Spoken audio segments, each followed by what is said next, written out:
everything set up real quick, guys. Since getting going here.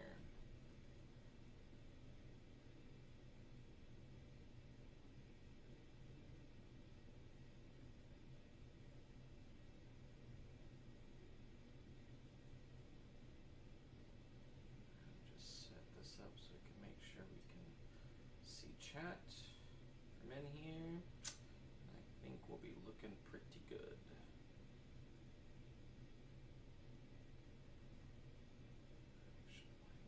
Down. Perfect.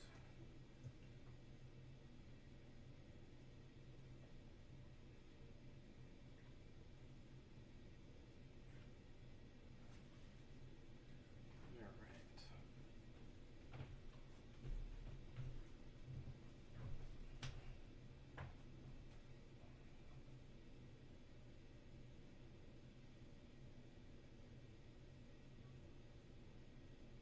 See what text I said I would send.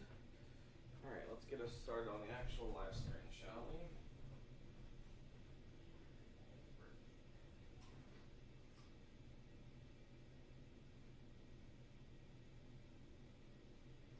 All right.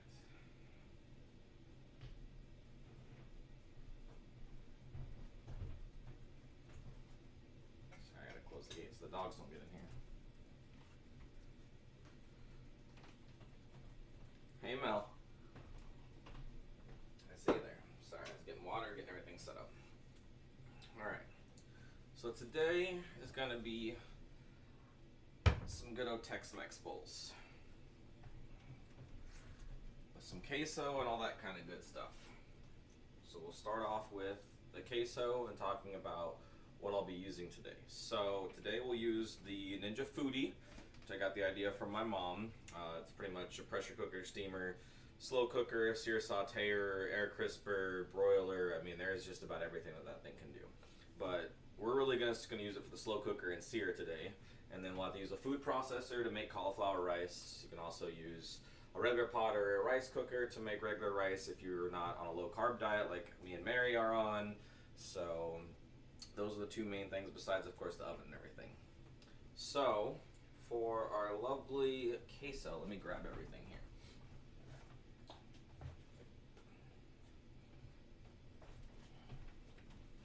So you can get everything set up for the queso. Should be nice and delicious.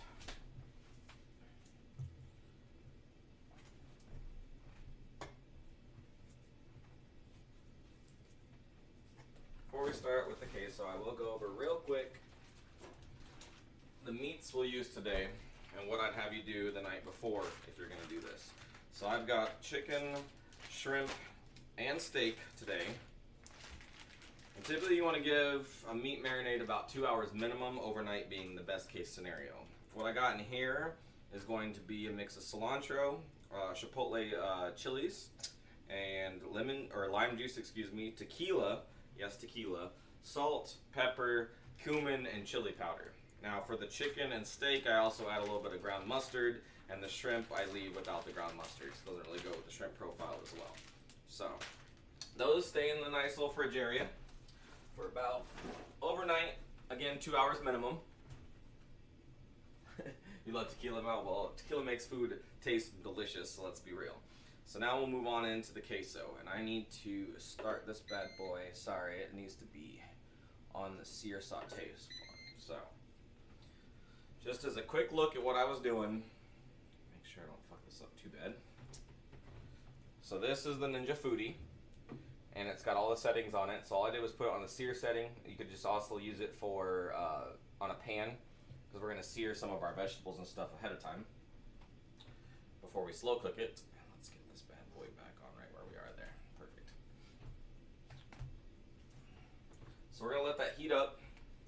I'm going to put a little avocado oil in it. I like avocado oil because it's nice and healthy and light, and it doesn't have a defining flavor, kind of like,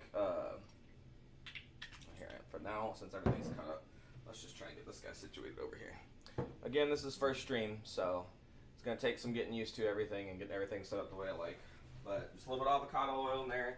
It's really non-stick on the Ninja Foodie, but for pans and everything else, you want to do that too.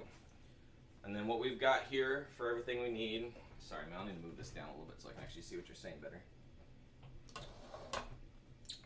There we go. Tequila does make everything better, you're correct. Except Mary. Mary does not like tequila because Mary gets crazy on tequila. So what we got is shallots. You'll need 2 shallots, diced up nice and small. I'll show with the onion later how I typically dice things. 2 Roma tomatoes diced up as well. I'll demonstrate that when we get to the pico. And then you're going to need 4 ounces of sharp cheddar.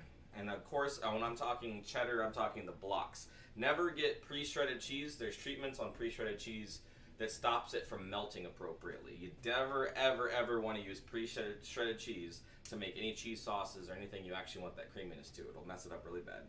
But 4 ounces of sharp cheddar and then 8 ounces of smoked white cheddar is what I like to use.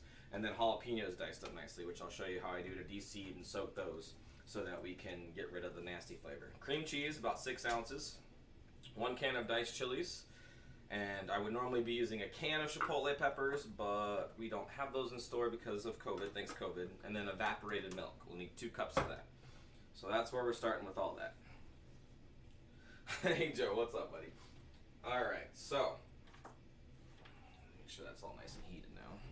Actually, I can just probably feel it from over here. It's getting there. Just gotta wait a little bit longer on that. Joe, if you missed the meat marinade, you can go back and clip it. I'm also gonna try and take and combine all this stuff into a YouTube video so that people can actually use it to make this meal. Trying to think what else.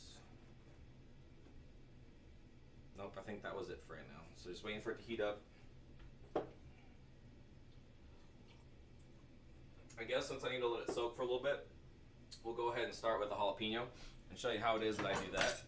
So I'm going to have to steal my camera back while that heats up for just a second. So right there.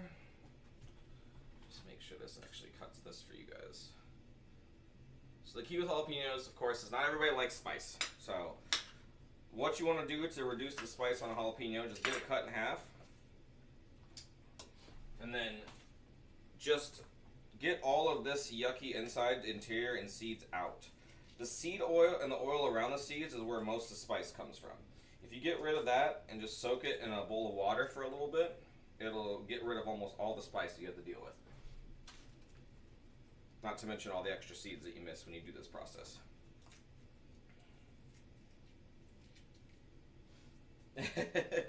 Mel, I would love to start with tequila shots already, but I feel like by the end of the stream I would not be able to be coherent and helpful. Sorry, I'm not saying I'm OCD when I go to cook, but I just really hate having stuff everywhere. The floor doesn't really matter to me because that's going to get disastered no matter what, and I just clean that at the end. But you just take them after you de-shelled them and soaked them a little bit. I'm not going to soak this guy because I've already soaked all those guys. And you can just cut it down like this, and I like to just quickly set them all together like this once you get them sliced up. And then you're just gonna, if it wants to play nice, just go down the list and just get some nice little dices out of it. And then you just have nice little de-seeded, not spicy jalapeno dices, which I'm gonna throw in there. And it feels like our sear, which is pretty quick with this Ninja Foodie, by the way, is just about ready for us to go here. Let me double check that camera angle real quick.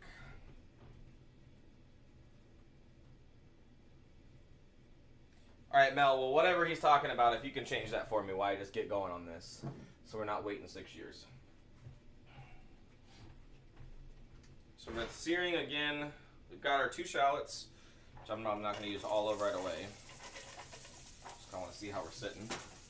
Our 2 jalapenos, which is more than 2, so I'm just going to measure it by eye. But you'll know how much just by the 2.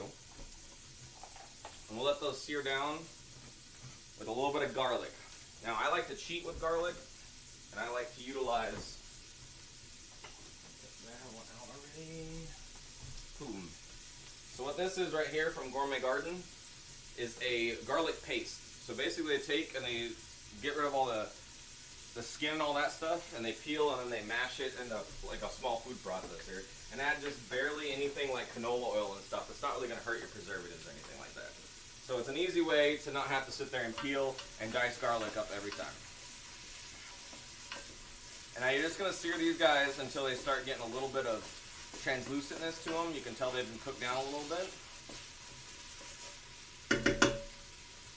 And once you've done that, you're going to add in the tomatoes.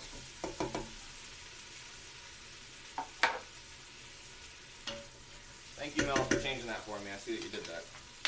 And I'm just going to quickly finish these jalapenos up so that I can add them to everything and out of my way here.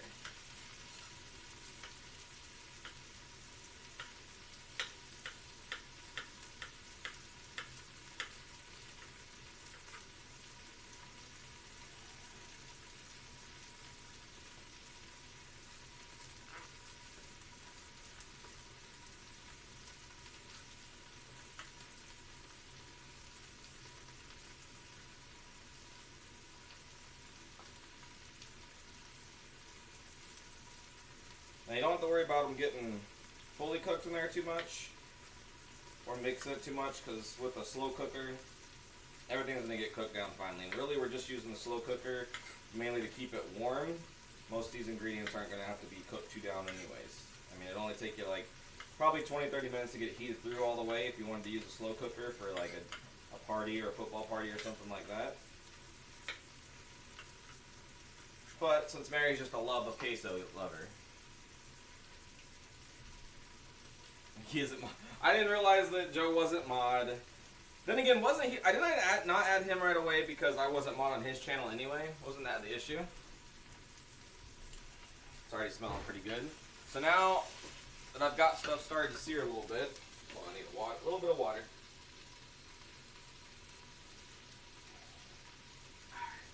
So now I'm going to take out my can opener. Let me grab that. We're going to get into this evaporated milk. Now, for those of you that are worried about measurements and stuff like that, you just don't see me with the cup measure out. A cup, get this to actually work. So a cup is 8 ounces. So when you look at the can, like this is 12 ounces, cup and a half. So I'm going to start with a cup and a half of the evaporated milk. I'm not going to go with the full two cups to start. I'm just going to get it started. And the reason I'm not going with the full 2 cups is because it's all on the consistency of the queso at the end and how you want it. You can always add more evaporated milk at the end to make it nice and yummy.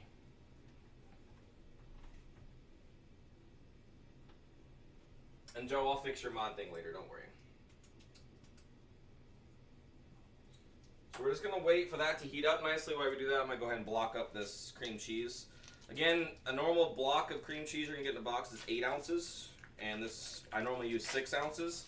But if you want it a little extra creamy, a little extra cream cheesy, you can use the whole 8 ounce. It's really up to you. Again, recipes are just a reference point. You do whatever you want with them from there. I'm just trying to give a generalized area for everyone to go with. Get this decently blocked up since I've already softened it. You want to work with cream cheese when it's nice and soft.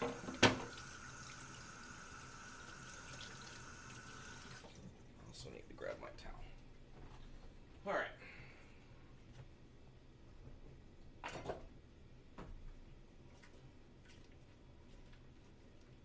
I'll be right back super quick while that finishes heating up. Need to grab one more thing real quick.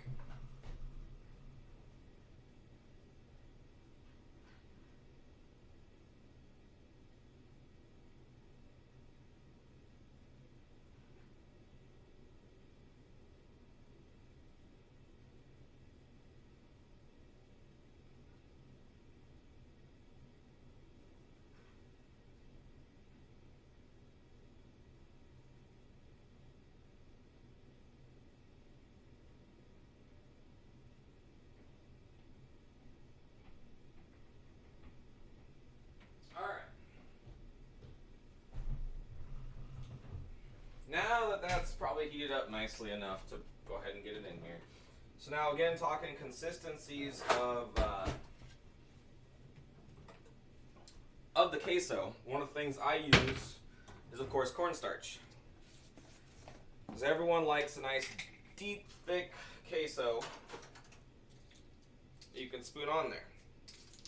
I don't even know where my full tablespoon is. But that's fine. So I'm basically going to put in you can tune right on in. I put in 1 tablespoon of cornstarch. So this is a half tablespoon, so I got to use both. So once I get that full tablespoon in there, I'm just going to whisk it into the evaporated milk.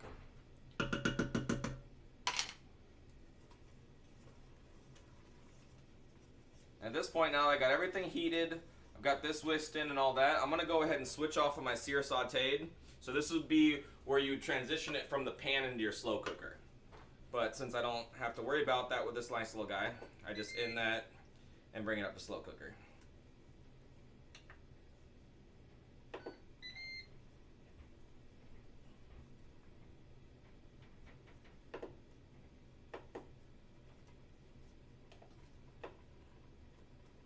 There we go.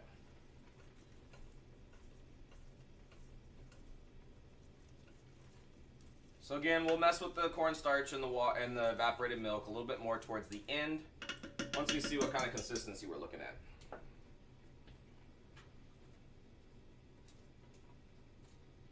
So now I'm going to add my cream cheese. And a little secret thing that I add a little bit of, I don't want to use all of it, we'll see how it looks and how it tastes later. So I'll just set this to the side. Is mustard. I know everyone's going to say, oh my god, that's weird, why would you put mustard in queso? It does add a nice extra flavor to it, just like a little teaspoon. Not enough to like make it overpower flavor into your queso, but just a little bit, like a little, if it wants to come out, like a little teaspoon of it, not too much. And we'll just mix that in there. Now we're just basically waiting and waiting for this to melt down the cream cheese and get into a queso consistency.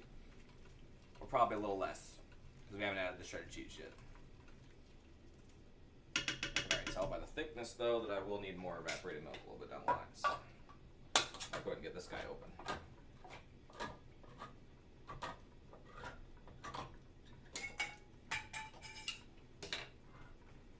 That's fine, Joe. Lurks are still appreciated. I just made a mess and I didn't want to, but oh well.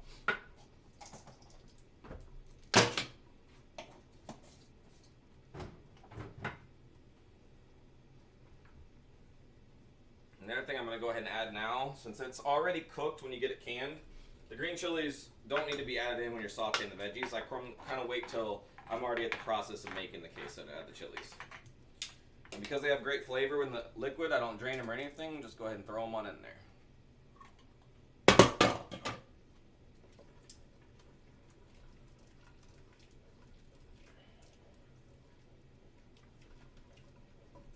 It's looking like our cream cheese is starting to be all melted in. So now we can slowly start adding those two different types of cheese, as I said. You don't want to add it all at once because you want to give it time to melt down. So you just add a little bit of time and start melting that into the sauce.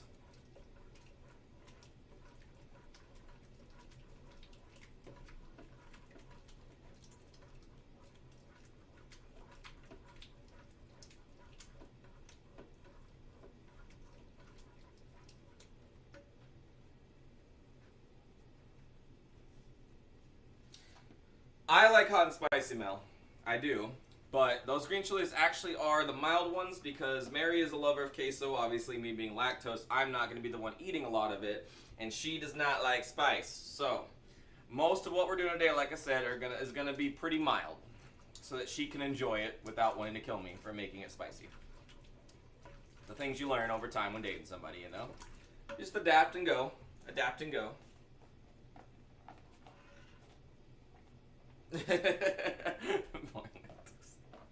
Shush, Mel.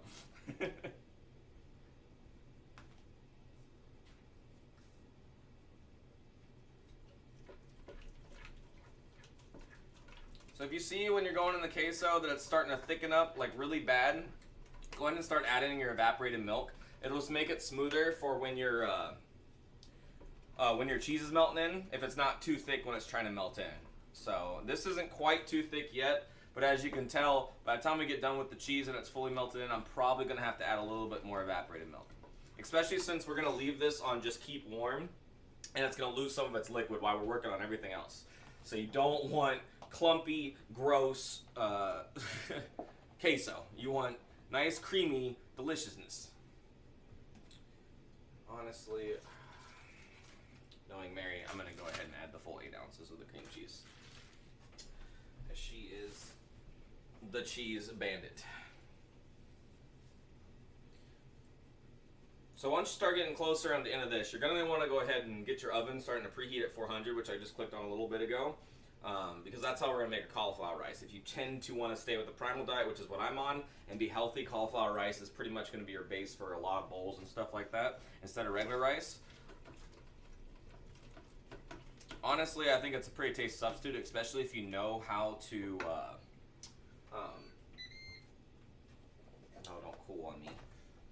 What am I going to say? Now I can't even think right now. Oh, as long as you know how to season it. Sorry, my brain shut off for a second there. And I'm going to demonstrate. I've done most of the cauliflower rice prep. I'll demonstrate in how easy it is to make it at home. Because the stuff you get in bags in the freezer section just really doesn't taste like rice. It doesn't have the consistency because it's been frozen and reheated. And I really just would suggest, especially if you're new to trying the healthier sides, do not go with the frozen stuff. Do not. What's up, Unity? Yeah, Unity, I decided I'm gonna start doing some cooking streams. It was highly on the list of what people wanted to see. So, all right. So now I'm gonna get that last bit of cheese in there. Again, I would normally have chipotle peppers, the canned ones that you can get in the stores, but because of COVID, nothing's coming from other countries. So we're gonna have to use just stupid powdered chipotle pepper. It's still gonna give a good flavor, but you don't get that nice creamy consistency of the liquid you can use from the chilies for our corn salsa later, which makes me a little sad, but it'll still taste delicious, and a lot of people that don't know any better wouldn't have any idea that you went any other route. So as I said, it's a decent consistency thickness-wise, but the cheese still doesn't finish melting all the way. So I'm gonna give it just a little bit more of the evaporated milk, so that we have a nice, like, looser consistency queso. So you can use it as a thick dip, or you can use it on top of your bowls whenever you want to. And yes, Mel can take the credit. She's the one that wanted to start talking about this stuff, and the few people that were at the Unlimited side of the world thought it was a good idea too, and started talking the specifics on it and everything, how you do it. So, again, this is the one-all, be-all thing, but technically you'd be in the slow cooker right now, and once you get it heated to a point where you know the cheese is fully melted, you're just going to put it on keep warm and keep it out of your mind. Just keep it on the side, because everything else will work, and it'll just keep that nice and liquidy. Yeah, and like I said, all of this I will be editing. I'm not the best video editor, but at least the instructions and everything will be there into a YouTube video. So if I cook anything, because I'm planning on doing this once to twice a week, depending on how many people like it, will be on YouTube. On my YouTube, so you can just go to it whenever you want, pick the menu item you want, and then just go ahead and watch what parts you need over and over again. So see, at this point, we're looking at a decent consistency. We're looking like the cheese is melted down pretty good. So now, that's all you do. So I'm just going to switch this over to my keep warm side,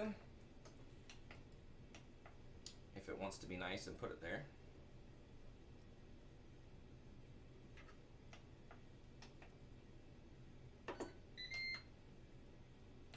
Doesn't want to play nice with right now, so that's fine. There we go. We got it on keep warm now. And we'll just close the lid on that bad boy. So now I'm going to get this out of the way and really quickly clean up this evaporated milk that I managed to spill, so we can get into the pico.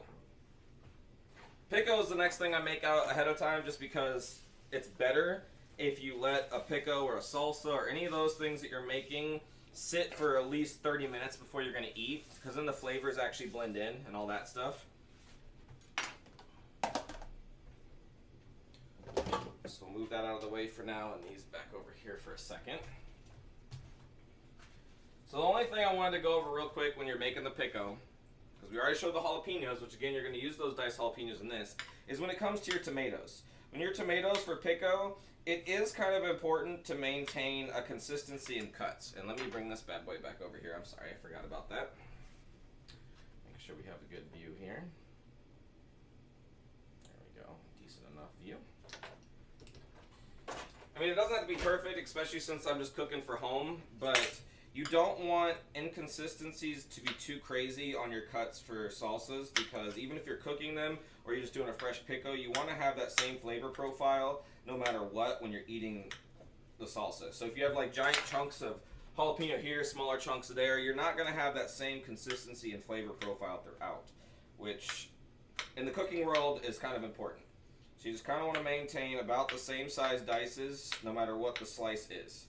As long as you do that, you'll be looking pretty good.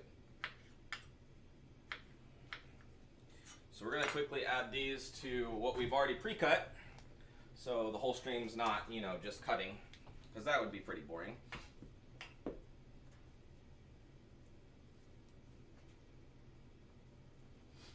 And now for pico, we're going to utilize not shallot, but red onion, jalapeno, garlic, not that guy, we'll get this guy,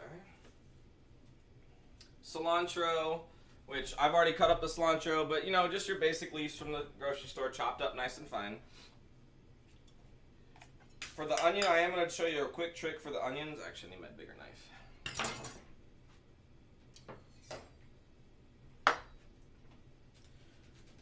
Take the non-hairy end off. You can toss that bad boy, and then you just want to peel the skin off. I'm going to show you how to quickly chop this up to make it a lot easier. What's up, Sean? I'm chefing up a Tex-Mex bowl is what we're doing today. A healthier cauliflower rice Tex-Mex bowl. Let me go ahead and just take these skins off. I'm not getting them all over my cutting board.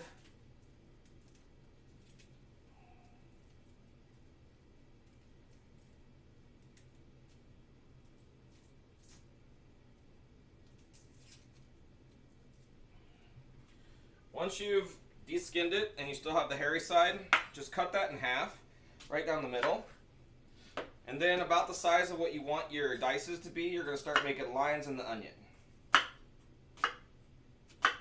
Keeping that hairy end on, even when you're doing like rings and stuff, will be what stops it from slipping on you when you're cutting. If you've ever cut an onion and it starts slipping everywhere and you can't maintain. Once you have your lines in, you're just going to go through the middle of the onion and cut halfway through the onion. Once you've done that, basically when you come down for your slices, it's just going to immediately make it into dices for you. So it's just a quick, easy way to dice up an onion for yourself there. There'll be some few parts, like the middle parts and stuff, you might have to do one more cut in just because of how deep you cut in the middle. But it gets rid of the hassle of just sitting there cutting it into all the rings and then dicing it from there. And where did I put... There we go. And you can go smaller with the lines if you want smaller onion chunks. I don't really mind them being decently large for the salsa. Yep, see like here, it started to cut through but didn't. So I'm just going to go ahead and finish cutting it through so it's not huge slices of onion everywhere in there.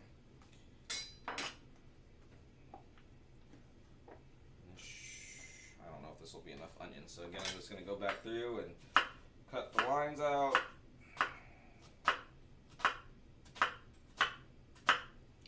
And the best part about this is you don't have to cut it all at once. You just cut what you need of it, and then you can store the rest of it in the fridge, and you still can cut it the next day into easy chops from there.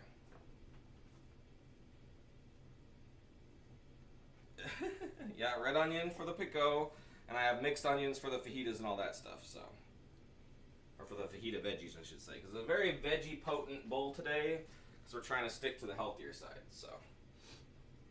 Alright, so we just need to add a little bit of the jalapeno in here. Here, I'll put this back in the middle here. It's a consistency level. If you're using, like I did, about 8 to 10 Romas, I would suggest 3 to 4 jalapenos, depending on how much you like jalapeno flavor. But a pico's got to have a decent potency of the jalapeno flavor in there. So I'm just doing this because, in my experience, I like to watch the consistency and see what it looks like. So I know when I have enough. Shows I'm going to probably need to chop a few more for the corn salsa anyways, but whatever. We'll do that quickly anyway. And then just add in the onion. Mix that in nicely. Again, just breaking up the chops that I made so it can get all mixed in. Definitely need more than that.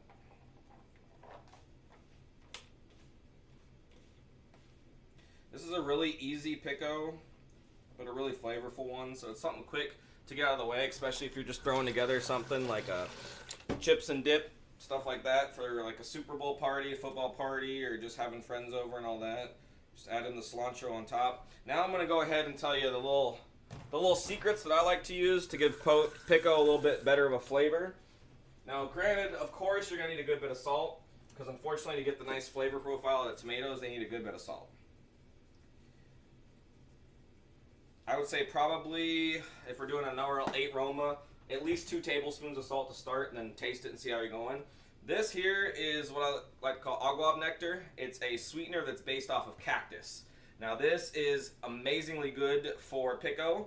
It adds a flavor profile that you're not really going to find in a lot of them. So I highly suggest trying it just a little bit at a time until you get the flavor profile you want. It's not going to hurt anything. Okay, I swear I just took the whole thing off. But there we go. You're kind of locked on the sprayer. Just a little bit to start out. And then the other thing that I add is white vinegar. This is a little potency for the acidity to help balance that agua flavor and give the pico a nice flavor. Because you get the acidity from the lime juice, which of course you want to use, but it's just not enough. Sometimes you need that extra little potent kick. So now that we got all that going, we'll just mix it in together, get a good taste of it, make sure that our flavor profiles are where we want it to be. And I still have my onions that I don't have split up yet, but we'll worry about that a little bit later when I mix it up more right before I serve it. You don't want to over mix this, because what happens if you over mix your pico over and over and over again is you're going to break up those tomatoes into mush. And then you're not really going to have a salsa like you want. You're going to have just a kind of mushy consistency that's not that yummy. Another trick I always tell you, when you are tasting for like your salt contents and stuff, taste it for what you're going to use it with. So since majority of what I'm using it with, and Mary's going to eat it with, will be with our paleo chips that already have salt on them, I'm just going to get the flavor consistency of eating it with these. It's also better because you don't have to clean your tasting spoon all over again. So definitely more salt. Like I said, this kind of takes a lot of salt to get the flavor profile right. And a hint more of the lime juice. Once we get this all done, we'll just set it out of the way in the fridge to let the flavors melt. Like I said, you want to give it a good 30 minutes or so before you serve it for sure. I almost forgot what I do with it. Alright, put it back in the fridge. I knew something was missing. Again, back to our garlic tube to get a good bit of garlic in there.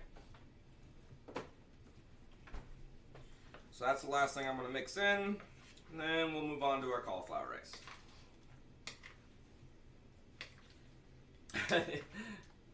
I actually do have a lot of wine. I can pan real quick and show you. And the sad thing is, majority of it besides the champagne is cooking wine. So that's just cooking wine.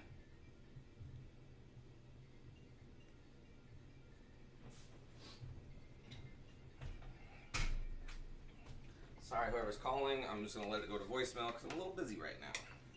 Alright, so let's go ahead and put this in the fridge and get it out of the way.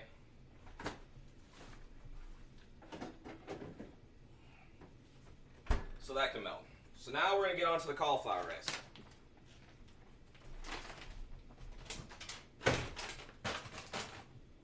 I apologize ahead of time because this is going to be a little bit loud, but for cauliflower rice, you're just going to buy your head of cauliflower, cut it down to decent chunks like this, and then you're going to put it in the food processor. Which I'm not sure. Yep, food processor is being blocked right now by that, so I'll just bring it over here real quick.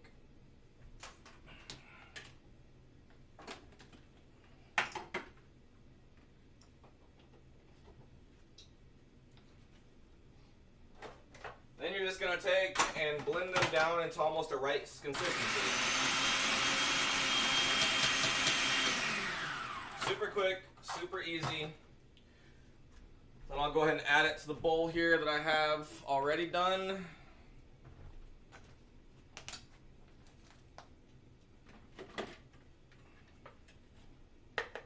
And again, how big or small you want it just depends on your preference.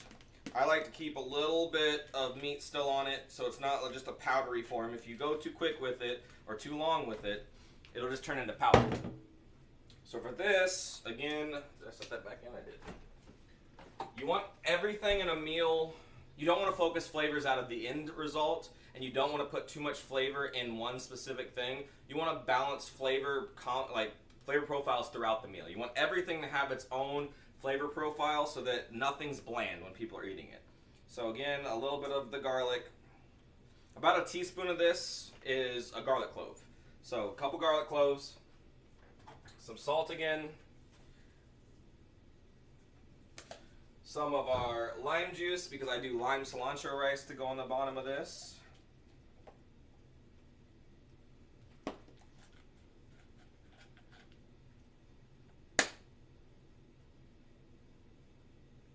Oh my gosh. That sounds about like a Joe argument. I will admit that sounds legit, a Joe argument there. And then some of the cilantro. And you're just gonna mix it in nicely. I'm going to try and do this without making a huge mess. Not saying it's the easiest thing, as you can tell I'm already spilling everywhere. But you just want to get it decently mixed in so that the rice doesn't just have a bland, flat flavor. Now again, like I said, I preheated the oven to 400 for my cauliflower rice already. So I'm going to go grab the pan quick.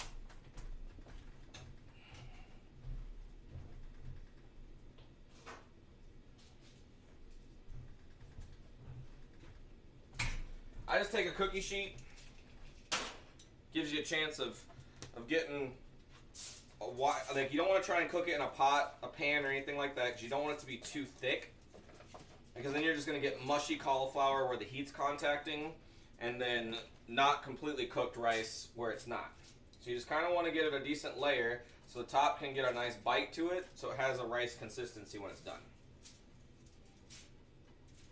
I might actually need a secondary pan, or this is going to get way too thick. I don't want it too thick, but we'll see here. Even this giant pan is not going to be enough room. Just fine. So we got other cookie sheets we can use.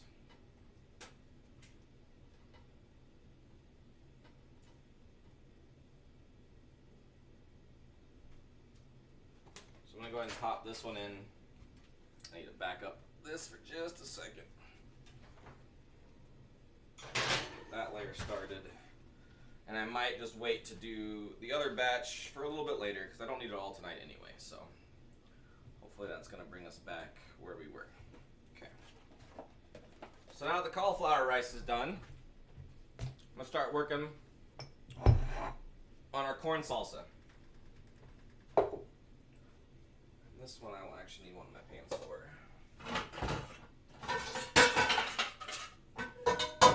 As you can imagine, my kitchen is full of quite a few pans. So we just put a pan on medium-high heat and get a little butter in it going. Because unlike the pico with the corn salsa, I like to sear off the onion and jalapeno just a little bit. Not too much to make it where it's actually fully cooked, but enough to sear it off a little bit. And again, I'm using Kerrygold butter. It's an unsalted primal butter that doesn't go through the level of processing and stuff that all the other butters do. It's just a health choice. And so for our corn, you're just going to put either a grill going and fire roast your corn on the grill, or put your oven on broil and make sure that the shelf in the oven is pretty close to the heat point, and you're just going to fire roast your corn in the oven and let it cool down. And once you do that, you're just going to cut it off the stalk.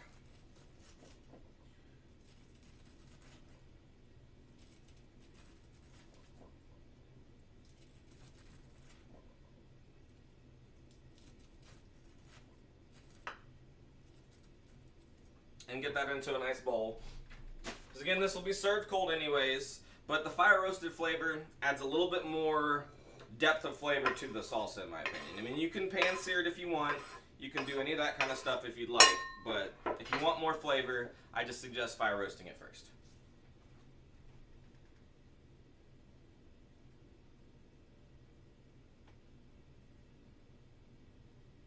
Still arguing about the onions. I swear, you guys are a mess. In fairness, there are plenty of kitchens where they call them purple onions. So, if that makes you guys feel any better.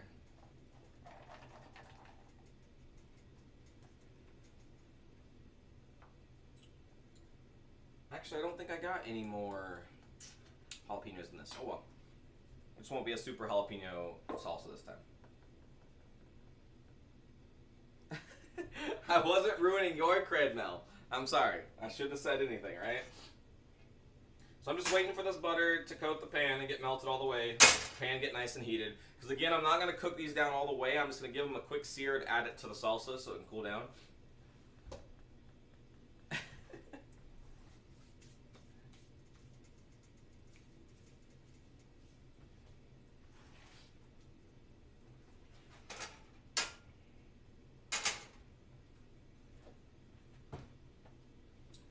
Need this in the way anymore, so let's just go ahead and take this guy off back to his podium and this guy back together.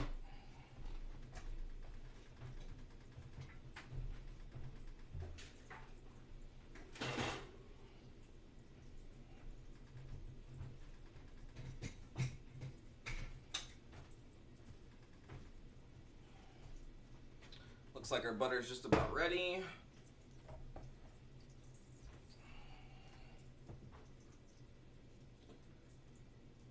Again, just waiting for it to heat up, get out a little bit of bubble in this. We're going to throw this in with some of the onion, just some jalapeno and onion. Normally I do about 2 jalapenos and about half an onion for the corn salsa. I'm going to go ahead and add a little bit more onion while I'm here.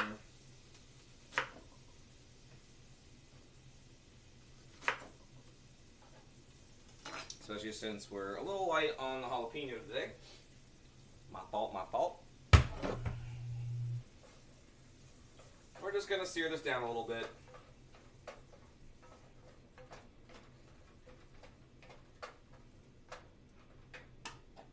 Again, this would be where I would normally add, and if you can get it when you're making this recipe, I would definitely get the canned chipotle peppers. You're going to dice up the peppers to be put into the queso and save the juice that's in the can. That juice in the can, when you're searing these vegetables, you're going to add it in at the end and then mix all of that together into the corn. It makes a really good flavor profile for that. But since we don't, we'll use the powdered version. And if you can't find it, I would just use chipotle pepper powder as well.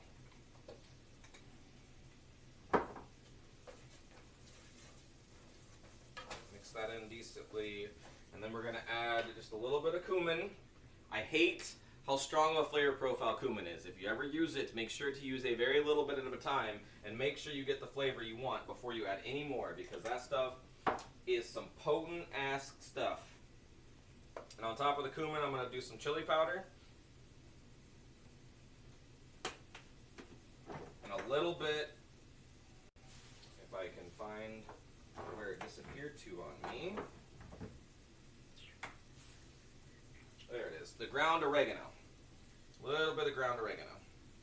These are going to be your typical spices that you're going to use on any kind of, I wouldn't say Hispanic, I'd specify Mexican cuisine. This is kind of the flavor profile they go with, because Spanish and Puerto Rican and everything else, they typically go with different flavor profiles depending on where you're coming from.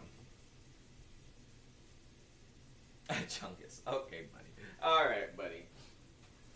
Alright, so those look pretty much seared down. So we're just going to add them right into our corn salsa.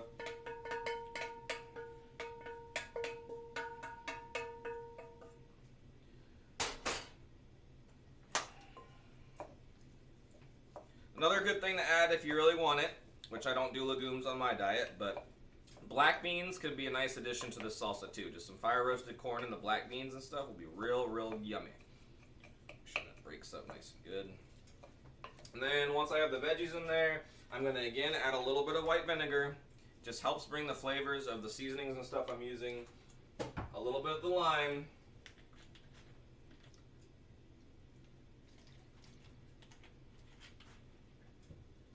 And I actually do the garlic without sauteing it in this one, just because it needs a little extra potency.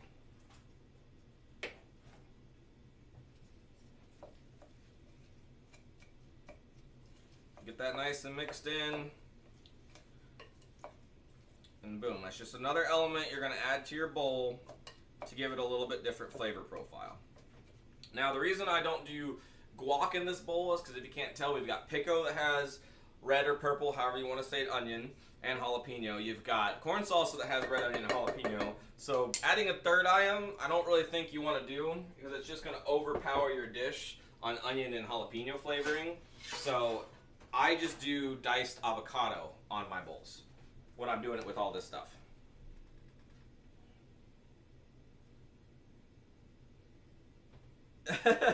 It does sound crazy, and when you say it that way before you present it to whoever you're presenting it to, it makes you seem like you're just really on top of your cooking shit. And when they taste it, I promise you, they're gonna love it. It's really, it's an easier dish to start with because the majority of your work is cutting.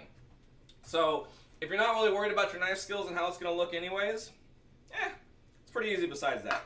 So again, if you missed the meat marinade, I did it in the beginning. We'll get to that in a second. But the fajita veggies. So a couple things we're going to use is going to be bell pepper. I used 3 different colored bell peppers. I used yellow, orange, and green. And I used both red or purple, since we're having the fight, onion and yellow sweet onions. And we're going to take those together with mushrooms. I know, Mel, mushrooms. I know you don't like them, but you know what? You can exclude them if you want. And I like to use portobello mushrooms.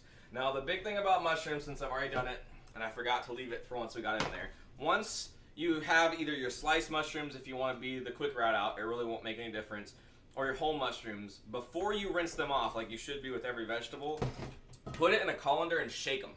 Because a lot of that dirt that comes on mushrooms will just get stuck on more if you just rinse them off, because they're going to be stuck on each other in the colander, and it's just going to be like a muddy consistency. It's going to be harder to get off. So shake as much of the dirt off you can in the colander or a light basket or something like that, and then rinse them off, so you don't have to deal with that mess. For bell peppers, I'm going to give you a quick hint.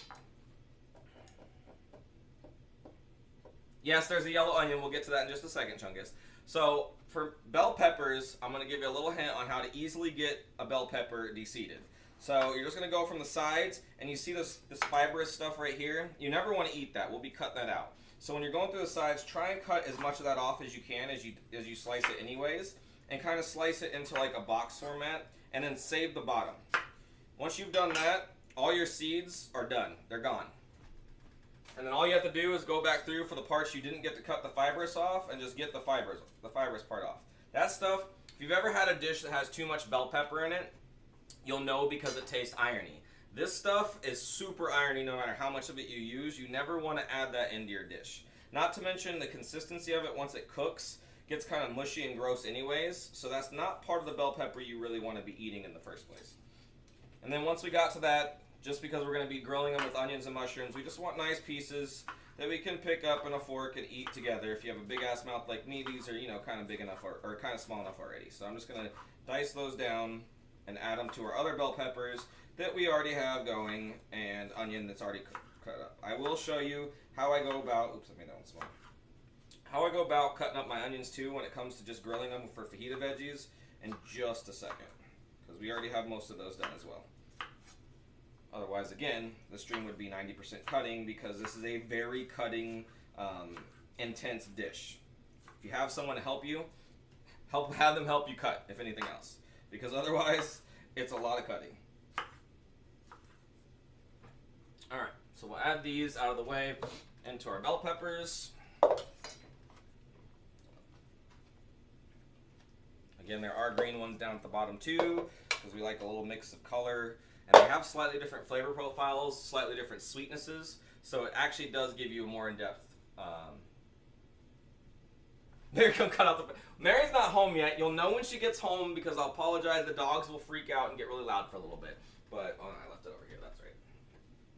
So when it comes to cutting onion for fajita veggies, all you're going to do is just peel it entirely, cut both ends off, and then cut it directly in half like we were when we were doing the chops. And then all you do is just come through and just cut down at an angle, and then all of a sudden you'll just have your nice little onion ribbons, and you don't have to worry about anything else, because you just have your nice onion ribbons already ready. And these can be added to the sweet yellows that we already have with some of the reds we've already got cut. There'll be a few of them on the ends like this that I like to just go ahead and cut up a little more, because otherwise they stay pretty thick. But yep, just a quick, easy way to get your onions chopped up too. So now that we have all of that done, now, I don't want to use these guys because it's too small, and it's already been used anyway. Again, you probably won't be cooking this much at once for your own dinner purposes, but since we like to alternate my meals throughout the week to take to work for Mary or for my lunches when I'm at home, I gotta get the big boy out. I'll transfer this guy back over here again.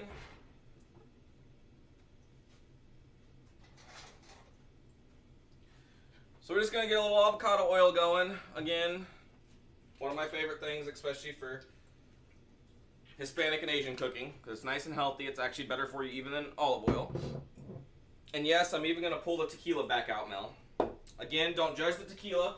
It's a super cheap tequila because it's only gonna be used for cooking.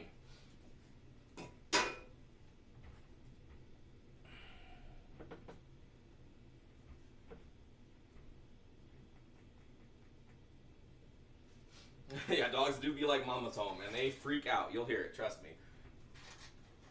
So we're just going to let that heat up. You never want to add vegetables to a pan with oil when it's cold, because the vegetable will soak in some of that oil if it's not hot and searing it as soon as it gets in there, which is how those veggies get all kind of gross and clumped up. And when we are cooking these, I'm cooking them separately because there's so many of them. I normally cook them together. It's still going to give the same flavor profile. We'll still use the same seasonings together and the same splash of tequila to give them a little extra flavor, but they're going to be cooked separately this time. And yes, avocado and coconut oil are going to be your two healthiest options. I guess while I wait for that, I could have started on the avocado, but it's fine. It's just dicing avocado. We'll worry about that later. Also, once you're done marinating your meat, which I forgot to leave out, in case you didn't know, unless you plan on cutting them after you sear them for specific reasons, especially when we're talking about steak and chicken, it's better to take them out a little earlier and let them warm up a little bit towards room temperature. Cooking marinated meat that's refrigerated actually has a different level of cook-through temperature that's going to fuck with your cooking temps, especially on steak. So take them out, let them get back to room temperature. It's not going to hurt them. And what did Chungus say? What the fuck? Okay, so I hope you're joking, but if you're not, avocado is this beautiful thing right here. No matter if you're dieting, whatever diet you're on, any of that stuff, this is what we call a healthy fat.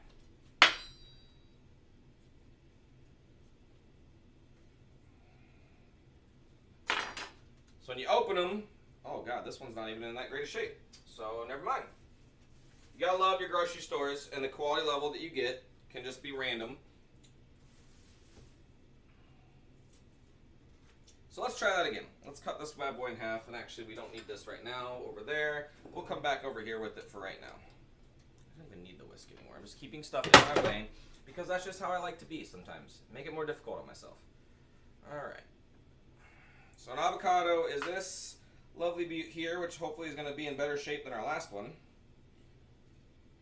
I kind of just take the knife around to cut it in half, spin it, pop it off. And a quick hint is if you're going to take a knife to the seed, tap the seed, twist and pull. You get the seed out easily. And then, for those of you that don't know, you can just honestly just slice your avocado while it's still in the skin instead of trying to go through that pain in the ass process of scooping it out pretty. And I like to dice it for these bowls, so I'm going to go ahead and get it diced. And then when I'm ready, I'm just gonna spoon it out with a spoon and slap it in the bowl. Alright, those are getting nice and hot, so we're going to add our onion. I'm just going to add a little tiny bit of salt to this and a little bit of lime juice. For those of you who don't know, especially if you're going to put it back in the fridge or not use the avocado day of, make sure to add some lime juice or lemon juice and make sure all the exposed flesh gets some of that juice on it. It'll stop it from browning. So you don't have to have that gross brown avocado on the next day. Also, while we add a bunch of lime juice to our guacamole. Alright, let's bring this back over here now real quick. Once we got this started up. Alright, so for this, we just want some salt, a little bit of pepper,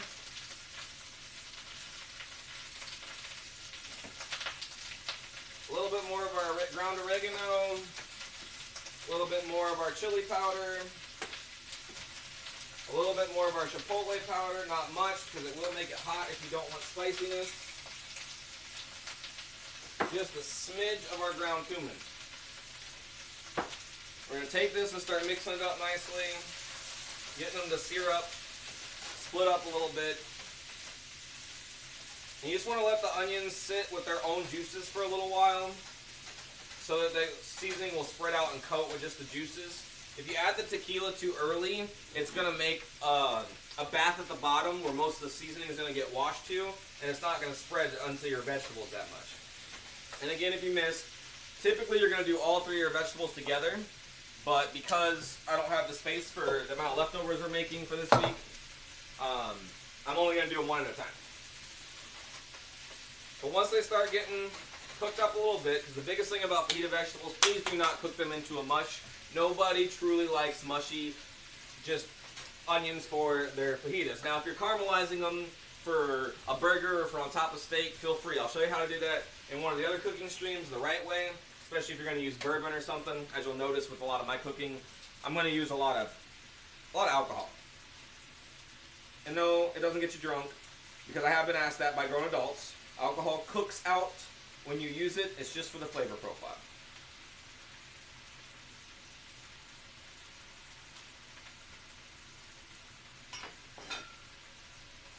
So now that they're getting pretty close to where I'm going to want them to be, I'm going to splash them with a little bit of tequila. They're going to soak in that flavor and cook off the alcohol. And it just adds a dimension to your fajita vegetables that a lot of people aren't used to tasting. And it's actually real tasty. So let me rinse this bowl out. Let's put them back in this bowl.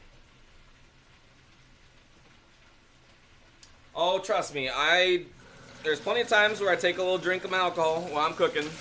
Like I told Mel earlier, the reason I'm not going to do it now is because I want to make sure I'm keeping up with everything I'm supposed to be keeping up with for you guys, and that I'm coherent and talking good about what I need to talk about. Just going to keep checking on our cauliflower rice. You want to have a nice brown top, but you don't want it to get too cooked or it'll get mushy, which is kind of what happens when you get that frozen stuff.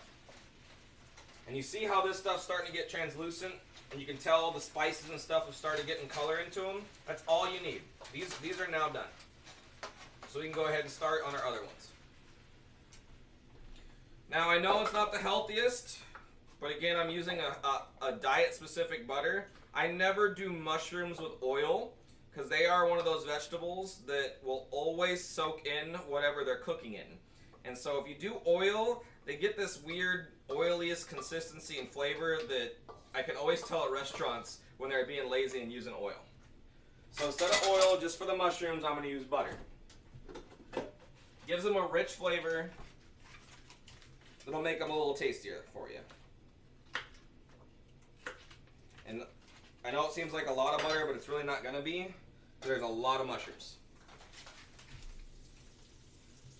When you already have a hot pan, make sure you keep moving the butter around, unless you're trying for brown butter, which I'll show you later on in other recipes that you will use brown butter, but you don't want it unless you're wanting that specific thing for something.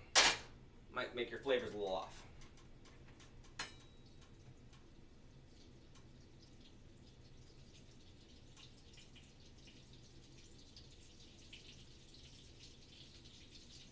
There are plenty of people that can be sensitive to alcohol. I will admit that. There's food sensitivities that are far beyond what most people know. I would suggest, if you really want to do cooking for others, even if it's just a YouTube course, do a short course on diet and nutrition, and then make sure you're keeping up with the people you invite over and what exactly it is that they have to deal with when it comes to their dietary restrictions. So again, for the mushrooms, I'm just going to put a little salt. These guys, I'm going to put salt, some garlic clove. Again, several cloves because there's so many mushrooms in there. And I'm not going to do the cumin and chili powder, but I'll do just a little bit of the chipotle powder, a little bit of onion powder so they get that flavor as if they were cooking with the onions anyway. Oh my gosh, and of course this shaker. I'll just use the other one. There we go. This shaker actually wants to come out. Little tiny bit of the chili powder. So again, we already have it in the other vegetables, and that's about it. Make sure we're mixing it in, getting all those flavors mixed up. And at the very end, again, I'm going to add just a sprinkle of tequila. Again, it's like they were all cooking together. And I know you hate mushrooms, Mel, but you know, it's fine. I should probably... my light needs to be replaced above my stove, so I'm sorry if it's a little dark for you guys to see right now. I did not get the GoPro light situated yet for it, so... Again, it's the first stream. We're doing at least once a week. It'll just keep getting better from here. Trust me, it was a process just figuring out how to get my webcam and mic out here in the first place, because it was going to just be... are you looking at me? Excuse me. Are you looking at me stream? And not have any hands or close-ups of the pans until Mel came up with the idea of we probably should do a double webcam one somehow, some way.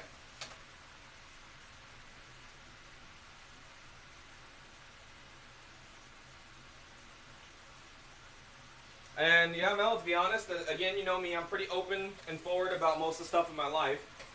I grew up with an alcoholic. My dad is a very, very, very heavy alcoholic. Has been for several years of his life. So, I would not, if you find yourself at a point where every time you see alcohol you have to drink it, I wouldn't cook with it. Because I don't want you to develop more of a habit than you already have. And if you are at that point, you need to assess what point of life you're in. I mean, if you're in college, who cares? But if you're into a career, your main part of your adult life, and every time you see alcohol you need to drink it, it's probably a good time to talk to somebody. That's me off my soapbox. But trust me when I say, growing up with one for a father is just not a fun experience. So we're going to let these cook down.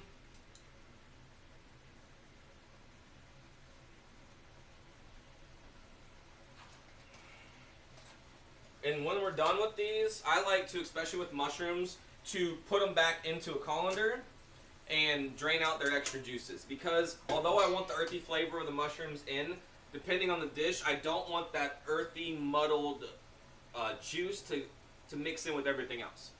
And fajitas is one of those I don't. When I'm making like an Italian dumpling, when I'm making a white wine cream sauce, it's going to include mushrooms. When I'm making a marinara, and I'm going to include mushrooms, my harvest marinara and stuff like that, I will of course use that juice because I don't want to lose that extra flavor into the sauce. But when it's just for like fajita vegetables or for like caramelized for burgers and stuff, you don't want that extra juice just dripping all over your shit.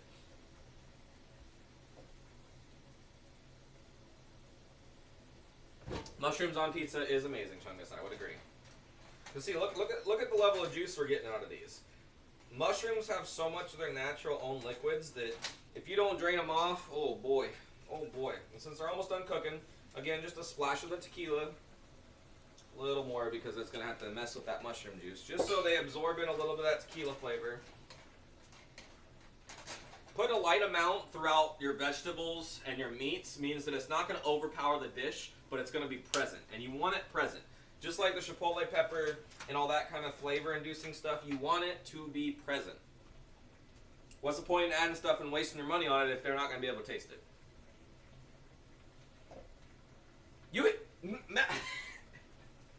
Because it's pizza. Mel, I can't wait to do some of the Italian streams, and I want you to actually try some of the stuff I tell you to try adding mushrooms to just once, just even a small bit of it, and I want to see how you respond. Because if there's anything I have excelled at doing as a cook, I don't know if I'm the only one like this, I like a challenge.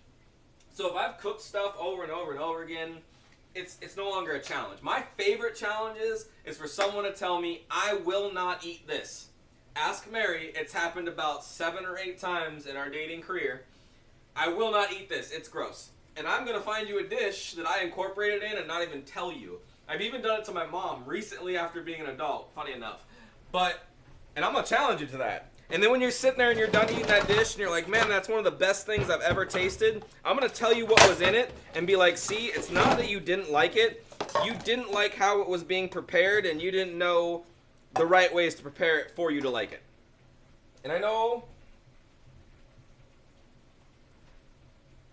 that you do get points for the mushrooms in your quiche, Mel. And I know a lot of people will be sitting there like, oh yeah, sure, whatever. There's just no way I'm going to eat this. But I'm telling you, there has been maybe a couple times I haven't succeeded, I'll admit. The majority of the times I succeed. And that sounds like bragging, and maybe it is a little bit, but again, that's just what I like to do as a cook. I like to challenge myself. That's why when I was traveling in the Air Force and going to different countries, I would always try all the foods I could try that I've never had before, and then I'd come back and try and make them. That's the way of challenging yourself. Because once you've developed your palate, you should be able to tell what's in something by tasting it. And then it's just getting proportions, quantities, and all that stuff to what level you want them. Alright, so now we're finally going to get done with the bell peppers. Sorry this is taking forever. There's, like I said, a lot of vegetables. We'll go back to the avocado oil for the bell peppers. And then I'm going to teach you what I like to call the tricks for getting juicy, tender, correctly cooked meats. With steak, that's going to be preference because I'm a medium rare guy. I think if you cook a steak too much, you're ruining a good cut of meat. But you can still do it well done, etc. I'll explain to where it's still going to be juicy and not tough leather. Chicken, again, people dry out chicken so bad. And shrimp especially, I don't get how you cook it until it is a rubbery disaster. No one wants to just sit there and chew on rubber. And if you do, I'm sorry, but maybe think about doing it other ways for when you're doing it for other people. Let me just put it that way. That's my best way to put it.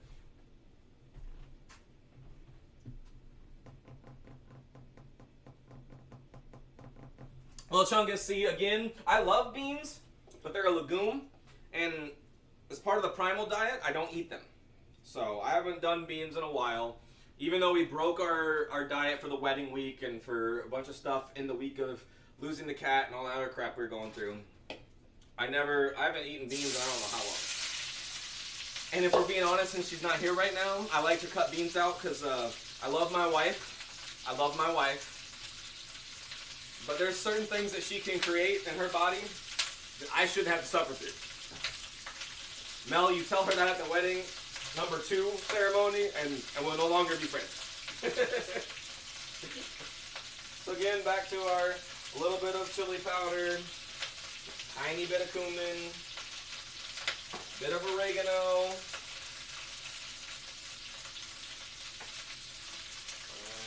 and make sure I get the right thing here. Whoops.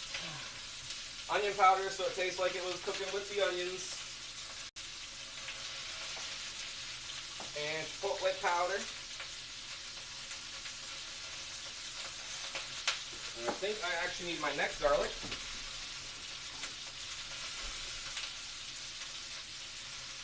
Sorry if that sizzle is pretty loud, but that's a good sound. And I'm going to check Pat for a second to see what you said about that melon. Just a second. I just want to make sure I get this mixed in and not getting the bottom overcooked first. So here's another quick instant idea for you. When it comes to bell peppers,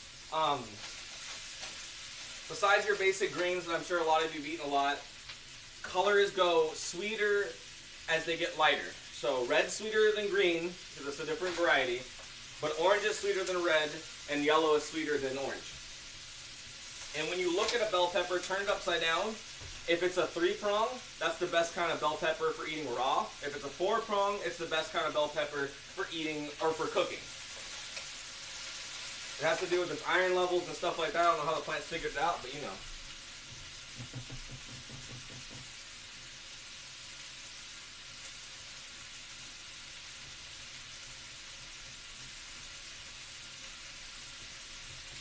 Yeah, Chungus, I just got touched up in the other night. So, I don't like to produce foods too often that I know for a fact they're going to send Mary in that direction. And I forgot that she's grabbing a couple things for the pups and stuff on the way home. That's why she's not quite home yet. Our cauliflower rice is getting pretty close to being done. When I stir this for the seasoning, the reason I'm not stirring it quite as much as the mushrooms is because if you can see in here, this caramelization I'm getting on the outside of the bell pepper, it's kind of like the same flavor profile as fire roasting them on a grill or broiling them on a rack. And I like to get that flavor into them as best I can. So you let them sit on one spot for a good little portion of time so you can get that flavor into them, and then you start stirring them up.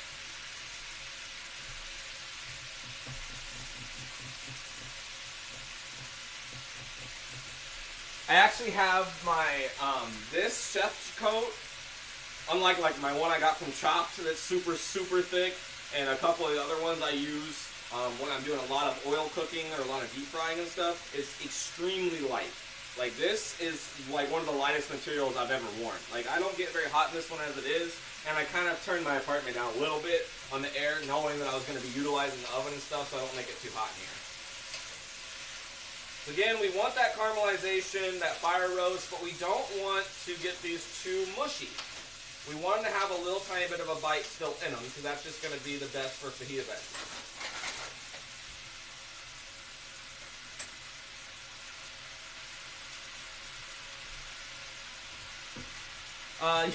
Yes, Mel. Hold on, I'll be right back.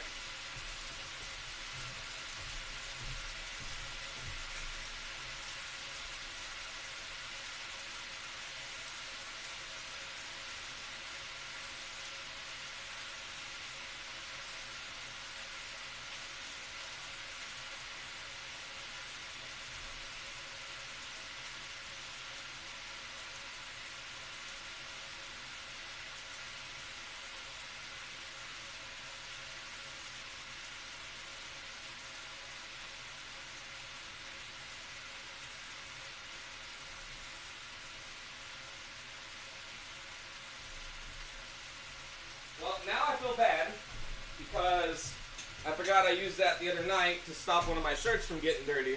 But for those of you who didn't know, when I was still in the military, actually, I was a competitive cook. And I did Culinary Fight Club, and I got recognized in Denver while I was still stationed at Peterson Air Force Base for my cooking competition stuff. So I got to be on Chopped. It is medium end of season 12.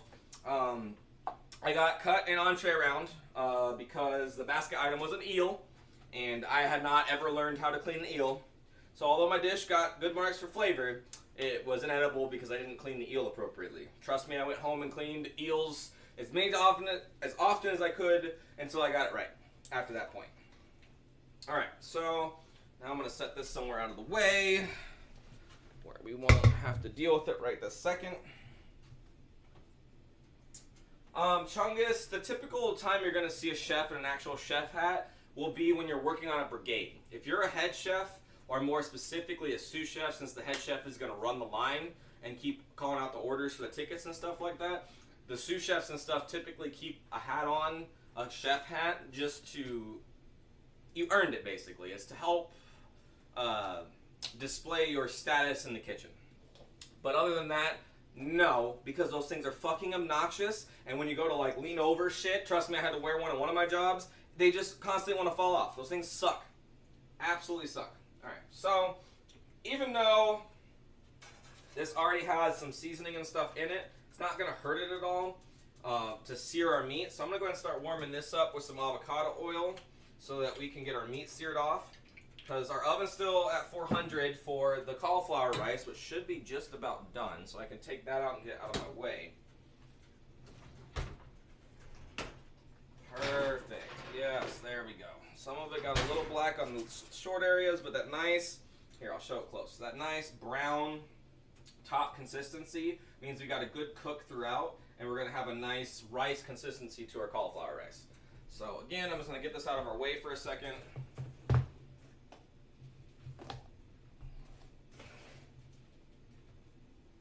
I clearly, as you could tell, didn't even it out as well as I thought I did, because yeah, some of it was too light and got broke. But anyways, for meats, for those of you that don't know, the best way to get a good temperatured meat is to sear it on a stovetop. If you're cooking inside, a grill's a little different, but sear it on a stovetop and then finish it in the oven. That's how you get the juices locked in there and you get the right temperature without it drying out on you. So I'm going to go get my other two trays and the rack for the steaks real quick. Again, I'm working in a much smaller kitchen than I would like to, but you know, them's the works, and I figure out a way to go about it. So for the chicken, I don't really care. I'll let them sit in their juices. But for the steak, I want my rack on once I get it seared. And then once we're all done with those two meats, I'll go ahead and do the shrimp last. Actually, I don't even have room there for it. So here we go. finding unique places to put things. There we go. Where did I set the foil? I think I set it over here.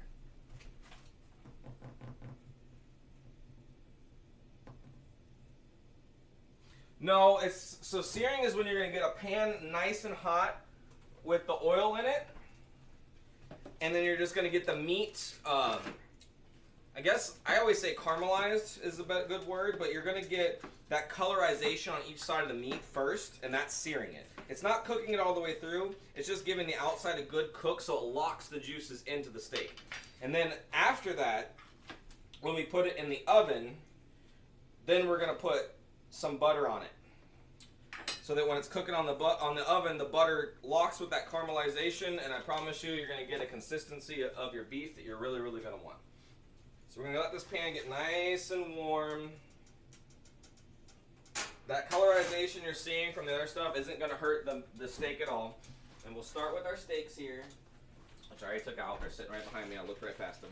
We just don't judge. Still figuring it out. So again, I had these marinating for a good long time to give them a little extra flavor. Let me get. So we're just going to take them on out of here and sear them in the pan. You want to have that nice, loud searing sound so you know it's hot enough to get that meat caramelized on each side. I'll find it for you, Mel. Every one of us on that episode was either a veteran or a member that's turned chef from the military, so it was pretty cool. I just add a little marinade on top. I want to make sure I give it like a good minute or two on each side so that it locks in that sear and make sure that that juice is not going to leave us when we finish it off in the oven. Now the oven is where you're going to pick your temperatures for the steak, and you're just going to cook the chicken until it's all the way done. Like I said, I'm a medium rare guy, so I can tell just by poking a steak its temperature. I would say you're probably going to depend on the thickness of the steak. These guys are pretty thick. I'd say they're about 1.5 to 2 inch thick. For those thick of a steak, you're probably going to need it in there for about 10 minutes at 400 degrees to get your medium rare, maybe 15 at most. And then for your medium well, about 20, and your well done about 25. So you work within that time frame to try and get it real good. But again, if you're searing it too much, those timetables are going to stop. So you see how I'm getting this colorization here and that stiffness? That means that it's seared this part of the meat already. So again, we've got the browning starting and all that. You can go a little bit longer if you want to put less in the oven and get a good sear on there. But again, I'm not looking for that. I'm just looking for the juices to get locked in, and then I'm just going to put them into the oven with a little bit of butter.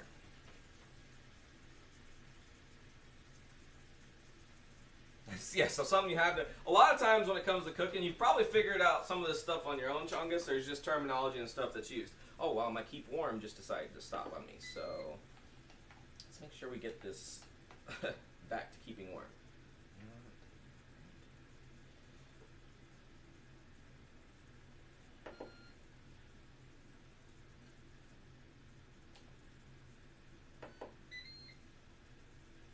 Oh, is my lid not on all the way? Is that why it shut off on me? There we go. Okay. So we're going to let this finish locking that other side in. And then I'm going to clean it out a little bit, and we'll start searing the chicken off in here. Or I might grab a different pan so I can just go ahead and clean them after the fact, and you guys aren't having to wait.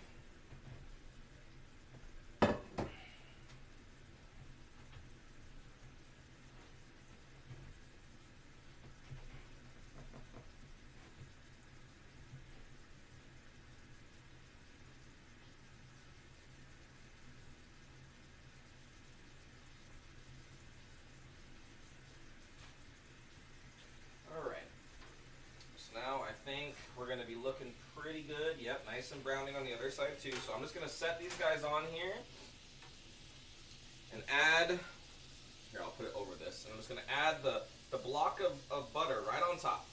And that's just going to melt and help with the caramelization of the steak, and it gives it a real rich, delicious outside. Because it's going to melt onto all that seasoning and everything.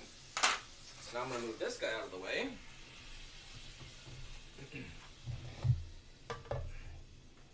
And we'll start with the next pan. This one gets used the most, so it has a little discoloration and everything because it's getting a little older. Still a good pan.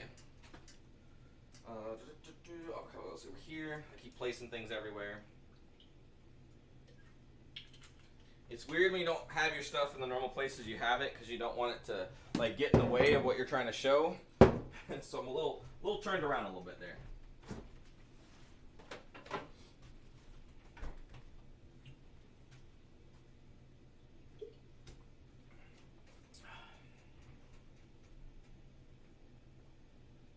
I gotta figure out why. I don't know if it's doing it for you guys, but my camera keeps cutting out, for me at least. So I'm gonna need to figure out what's causing that to do that for me.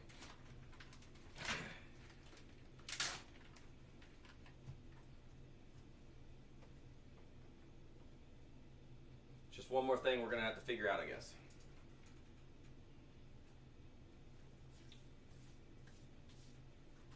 But again, this week I'll work on this one and I'll get it edited semi-decently into a YouTube video so you guys can come back and look at it and cook whatever you want.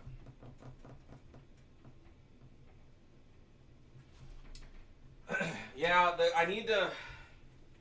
See, the thing is I can go in and I can work the delay of audio and stuff for the GoPro, but then it's going to jack the delay up for my regular webcam too. So I think I'm just going to let the GoPro be a little delayed behind so that as you hear me talk, it then transitions into what I'm doing with my hands. I think that's going to work fine, more so than my hands being with what I talk and then me being behind. I don't think it's going to work pretty well for this. So again, something I'm going to have to deal with unless I want to fork out $500 for a second GoPro and use 2 GoPro sources, which I'm not really down for. So, not that I wouldn't love to, but that's a lot of money. A lot of money.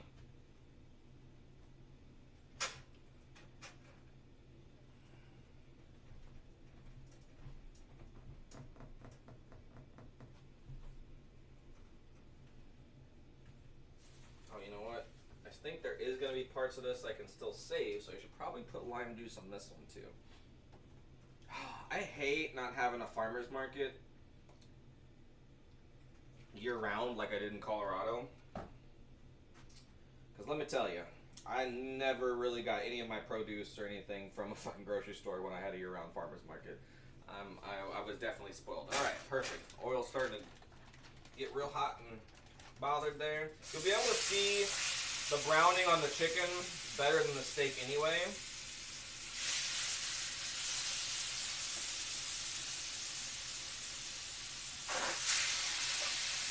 We're doing the same thing.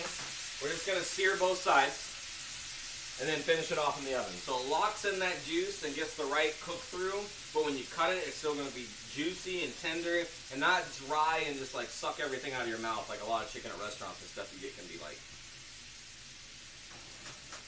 I hate to be the one to tell you, most restaurants you go to, especially chain ones, there's no actual qualified chef in there. It's just line cooks.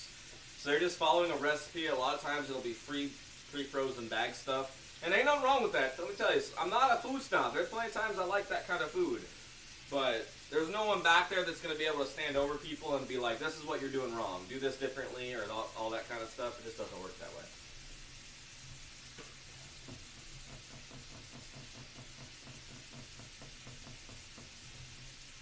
Well, that was different, Mel. I needed that computer to be able to use the capture card and be able to stream and all that stuff. That's different than just a frill, camera for no reason. See where that difference is there? And since these are real thick chicken breasts, I'm not worried about searing them a little extra on each side than I would the steak. Because again, chicken you have to cook through. If you're trying to do medium rare chicken or anything like that, we need to sit down and have a side conversation. You're going to get somebody sick. Real sick.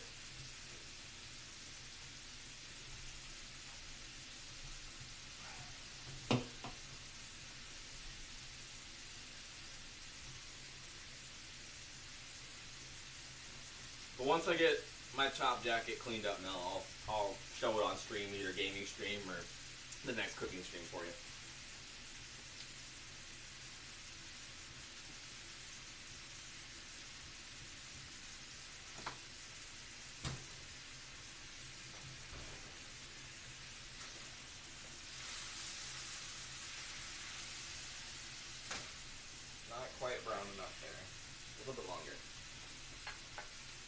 can't smell it, but man, that tequila and all those seasonings sunk in there smell so good when you're searing it.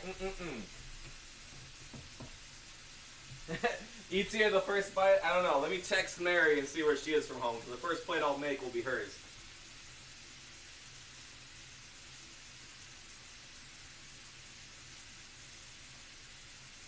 But I would say right now, queso's done. Meat's searing. You're probably about 15-ish minutes out from building the plate. And again, I'll be cutting out all this extra nonsense that you don't need. So there we go. There's a nice sear on the chicken breast. Again, we're not cooking it all the way through. We're just getting that sear on each side, and we'll throw it on the pan, and in the oven it'll go. And that's what I was doing. I was finding where I set my damn aluminum foil, because I do not want to have to scrub the chicken juice off of this pan. No, thank you. There we go.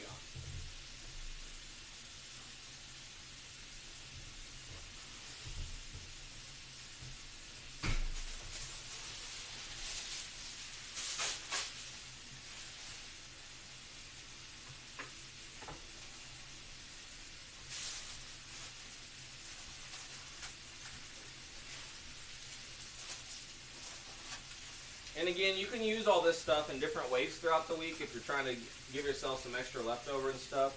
I mean, you can put it into a burrito. You can make it into some nachos, a little bit of extra cheese and the queso together there. You can make little mini tacos. Just do chips and dip and call that a snack. I mean, that's why I like the versatility of having several different components to a meal, because it's not just that same meal over and over again for leftovers. You can change it up a little bit.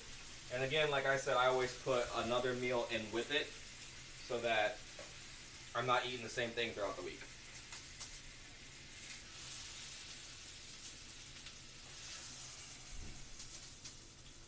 So, unfortunately for us, I'm going to set this guy to the side because I can just go ahead and try it. This guy got a little bit more than what I want to put my other fresh chicken into. So, we're just going to go ahead. And again, like I told you, Mel, Mary loves me for all the dishes because I have to have my stuff right. So I'll just keep pulling at the dishes and pulling at the dishes and pulling at the dishes. Now this is not going to be one of my normal sear soft ones, but we'll warm it up with some oil for the last bits of the chicken. I already put the oil back because I thought I was done with it. All right.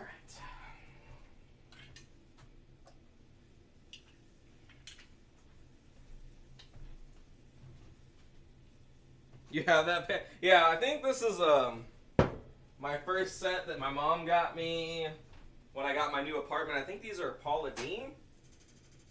Honestly, though, they're like a decently cheap set that you can get from Walmart, or sets like this. As long as they have that anti-stick coat and stuff on them, these are amazing pans for the price. Especially if you're not looking to be like a hardcore cook, I suggest going with a set like that.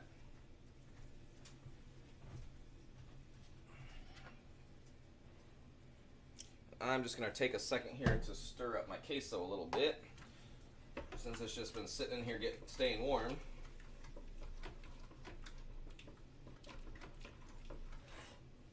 And I'll give a real quick peek of what it looks like when it's done. So here we go with the consistency after the added milk and the added cream cheese. So I don't know, it's going to be chunky a little bit because of the vegetables, but it's still creamy enough that you can use it in either bowls, nachos, or as just a plain dip. It's still nice and yummy.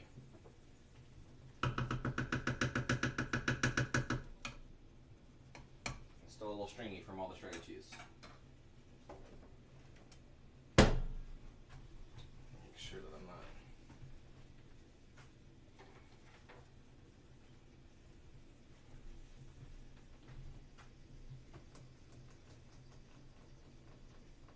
that I'm not... my mom's in here saying, so 30 minutes.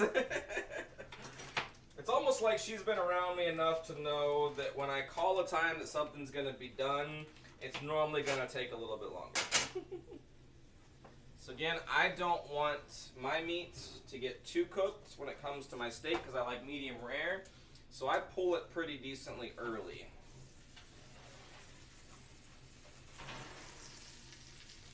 And I can just tell by touching it that this is pretty close to medium rare. Done and easy to be sliced up to go in the bowls. So we'll set this guy out of the way now, because now I'm running out of set out of the way room. And we'll finish up our chicken. Now the oil's nice and hot.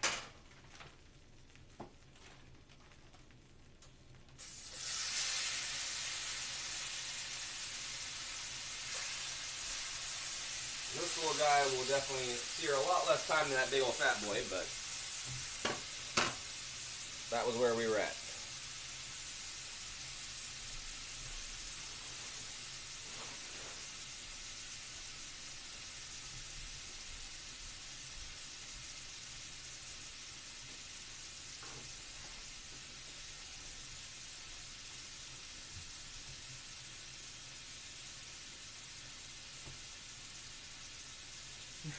Sean knows a lot about that. Yeah, I mean, I'm gonna work. Like I said, I'm gonna work on the setup as I go. But I just wanted something that's decent enough to start and work with and toy around with, so we can do this every week, and you guys can get a good idea of a couple different meals to go through. And I'll never drink my water like I'm supposed to when I'm cooking. I always forget. Yeah, that chicken turned out pretty good.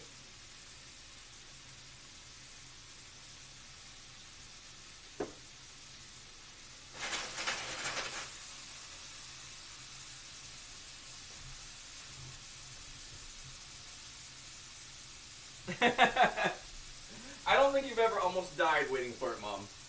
For those of you who don't know, the TJ ZX2 is my mother. So yeah, there's that. I did a lot of cooking when I was in high school for the fam. Didn't burn anything down. Only got the fire department called once. But I like to make sure things are a certain way. So sometimes it takes a little longer than I originally expect.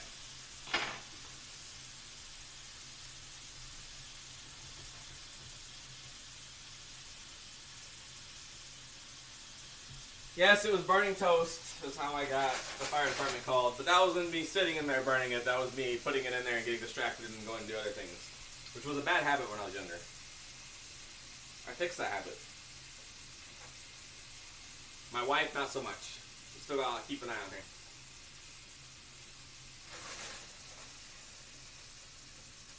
We'll just let the bigger guys sear a little bit longer. Now for the shrimp,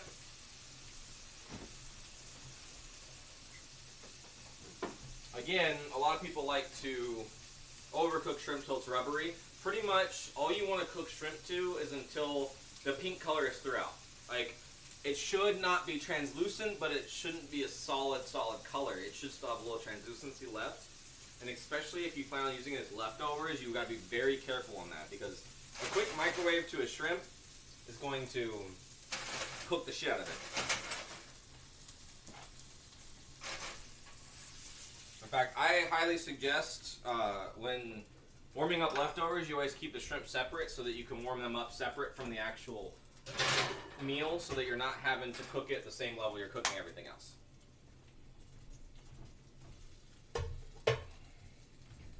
So I think what I'll use, I'm just going to use a wok for the shrimp, because I'm just going to constantly be stirring it anyways. Oop, and down goes the extra shallot. I'll clean that up in a second.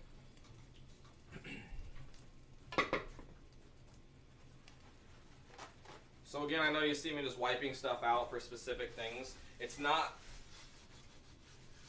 that I don't want everything perfectly clean between or anything like that, but as long as it's not items that you have to worry about for cross-contamination, especially when you're talking raw chickens, raw seafood, or any raw meats in general being reincorporated into something that's not being cooked and stuff like that, it's not really going to make that huge of a deal. In fact, what you'll find out is a lot of restaurants do exactly that, and they'll cook the same things in pans as long as it's not going to threaten cross-contaminations or anything like that.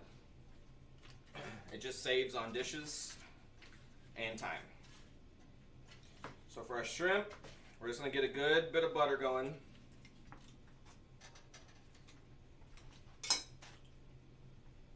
Get our garlic going with it. Just a little bit, because there was some in the marinade. and get that heated up in there.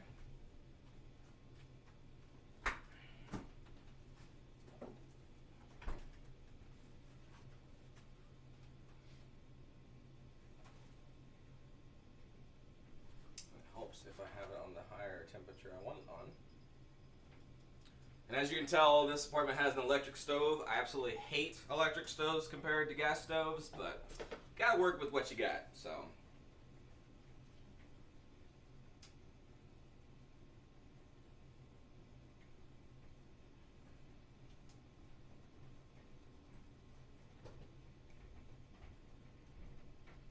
By the time we get our shrimps done, our chicken should be pretty close to done, so we can go ahead and start plating, and we'll just cut the chicken last, or add the chicken after the stream's done, and cut the stream there.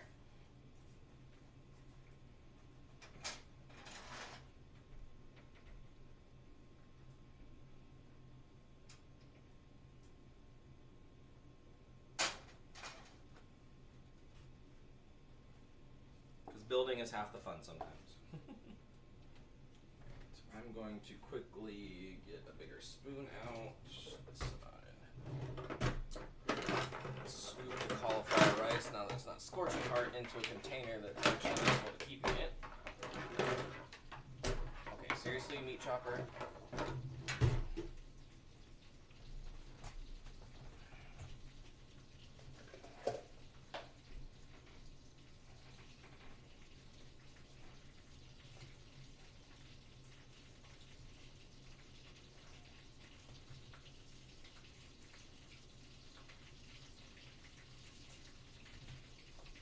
Sound is telling me that it's getting pretty close. This will be enough cauliflower rice to get started. But yeah, there's what pretty much your cauliflower rice is going to look like once you scoop it out and have it nice and brown like that. So we need a different spatula since we used our other one for queso. Get the garlic mixed in. I'm just going to get the garlic going until it's fragrant. Starts to brown a little bit. You had a hydrate. I mean, if I was gonna do like an actual plating today, Mel, I would have gotten my piping bags and my circular shape structures and all that stuff out. We don't really need that. This is just for people cooking at home. But for those of you that do want to get real fancy with your plating, I would suggest get some piping bags. Get some placement rings. You can use tall cookie cutters if you can find those and stuff like that, because that's how you get that plating that you're looking for to be all nice and pretty. Is you're going to put like your base, like the cauliflower rice, in a placement ring and get it in there and push it down a little bit so it stays in the ring, and lift the ring, and then set your stuff on top and around it, and then you're going to pipe your sauces and stuff into the designs and dots you want around that. You can make things very pretty in a simple way if you use those kind of things, but let's be real. If you're cooking to impress somebody, you don't necessarily need to plate beautifully. As long as you have the flavor profiles there, most dates, etc., are going to be pretty impressed with you there. I don't want all of this shrimp juice in with the butter, so I'm going to kind of pull these guys out and add them.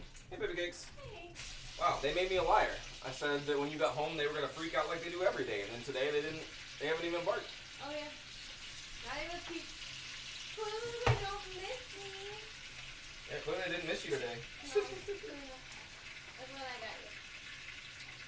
Oh, thank you, baby cakes. There's her. Oh, you can say hi to my mom too, by the way. Hi, Tammy.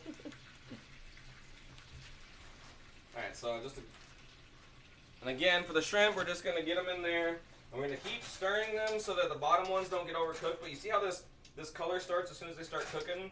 Once you get that color throughout, you're done. Like, you don't want them to get too stiff.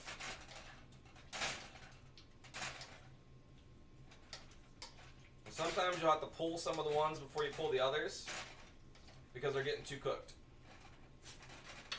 The shrimp is supposed to have a real light flesh. Like, when you bite through it, it should be semi, like soft on the inside still. That rubbery stuff you get can be a little rough. She said hi, Mary, back, and so did Mel. I was about to say, you can come to actually give me a kiss and say hi. You brat.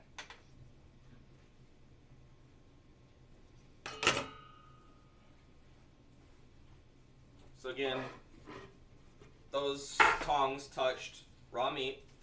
So we're going to flip our board, get those out of the way. We can't use them for anything else. You don't want cross-contamination going on anything that you deal with, or you're going to get people sick. It's not going to be cooked. You don't want to do it.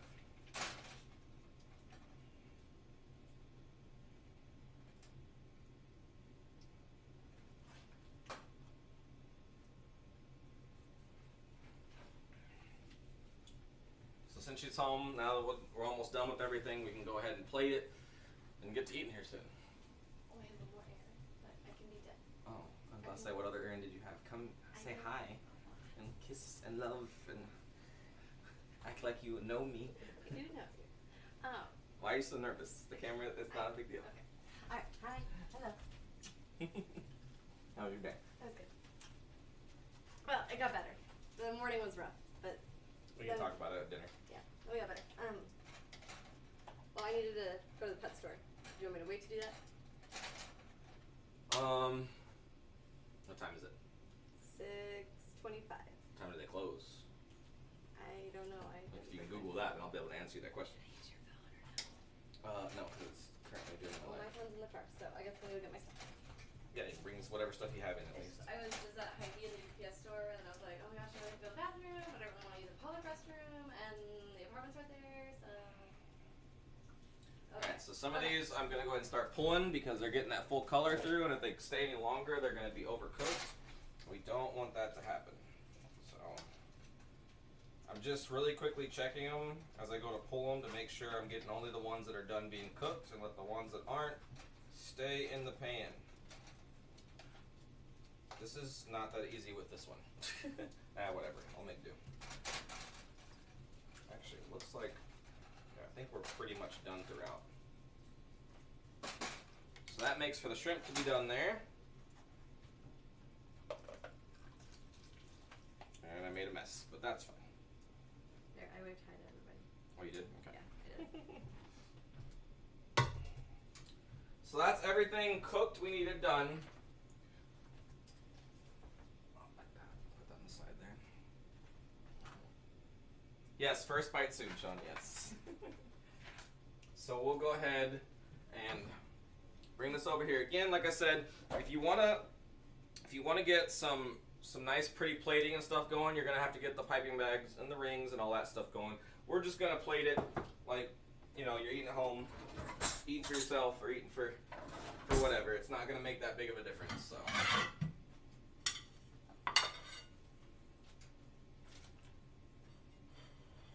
So we'll just start with a little bit of the cauliflower rice. Thought you were gonna go get your stuff, babe. I am. I was just reading. Bye, guys. She'll be back. Oh. She's just going to get her stuff so that we can eat and then go get some stuff for the pups. Which again, by the way, I'm sorry, I like legit lied to you guys. I just didn't think it was going to be that easy for her to get in without them freaking out. Because normally they're panicking and yelling and screaming as soon as she gets home because mommy's home. And just a little bit of the veggies, which again, I'm not doing it very pretty right now, but that's fine. We can do a plating stream later on when we do some of the other cooking streams, and I'll actually go full on out on trying to make it look all beautiful and show you guys a few tricks that I've learned on making platings look really nice.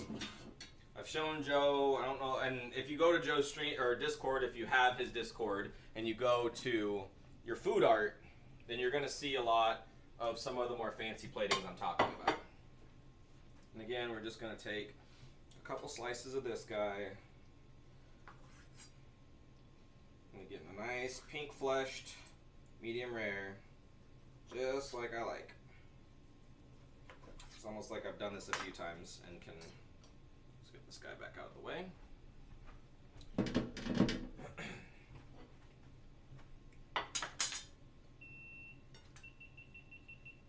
Oh, looks like our GoPro battery's finally gotten low, so let me go ahead and swap. Oh no, Maggie, stop before it even gave me. That's fine though. We can finish this real quick. Hold on one second, guys. I'm just gonna plug it in instead of swapping the battery out, and then we we should be good to go as soon as I...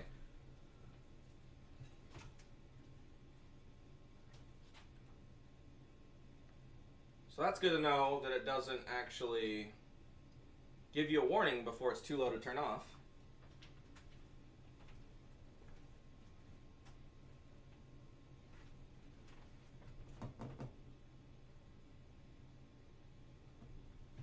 No guac, Mel. I'm going to, alright, well, let's just pull this battery and replace it with the other one, since plugging it in wasn't good enough, clearly. Again, like I said, a lot of things have the onion and jalapeno in them, Mel, so I'm just going to put the sliced guac, or the sliced avocado on with it, which is what we were cutting earlier. Alright, let's see if we can get it to actually turn on now.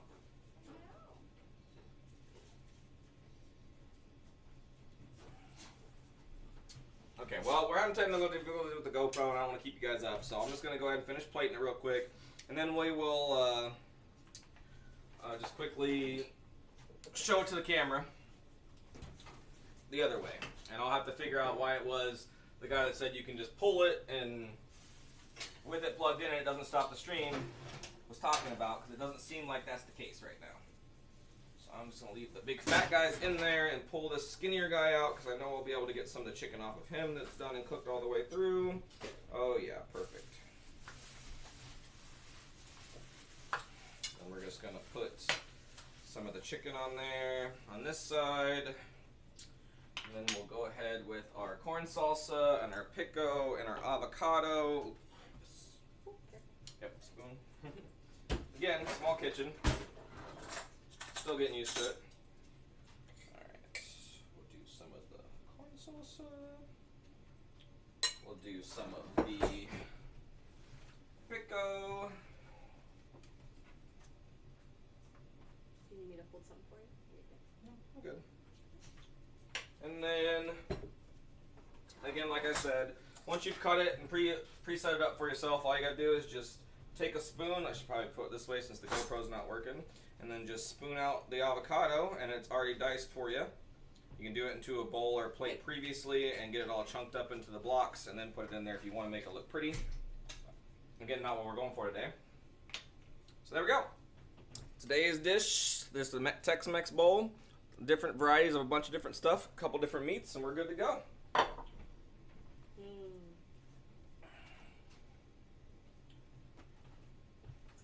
This is one of my favorite dishes. Yeah, it's one of Mary's favorites, so. Alright, well, if you're ready to eat it, go ahead and call the stream there. Okay. So, ladies and gents, thanks for tuning in. Again, I'm going to get this all edited into YouTube video form, and we'll post it onto my YouTube so you guys can go back and look at it. We'll probably be trying to do at least one on the weekend and maybe one in the middle of the week of these every week from now on, with different genres of food and different ideas and stuff that you can learn. And again, I'll do a plating one. If you guys have any other suggestions, any other questions, you can message me on Discord, add them to the YouTube video as soon as it gets posted. I'll get answering them as soon as I can. Or if you have wants to what you want to see be cooked or anything like that, I'll take all those suggestions into account when we plan out our further cooking streams. So thanks for tuning in, and me and the wifey are gonna eat, so I'm gonna go ahead and end it there. Bye guys.